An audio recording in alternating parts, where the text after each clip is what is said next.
Hi, I'm Linda Partial, fitness trainer and personal chef, and this is how you make Greek taco shell salad.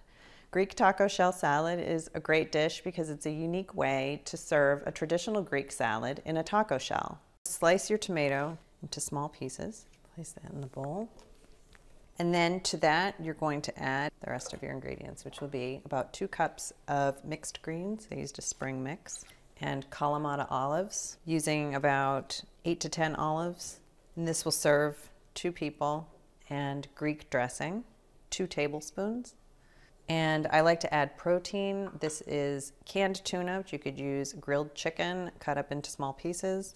Grab your taco shells, stuff the salad into the shells. You're going to top your shell. I used fat-free feta, 1 tablespoon will go on top.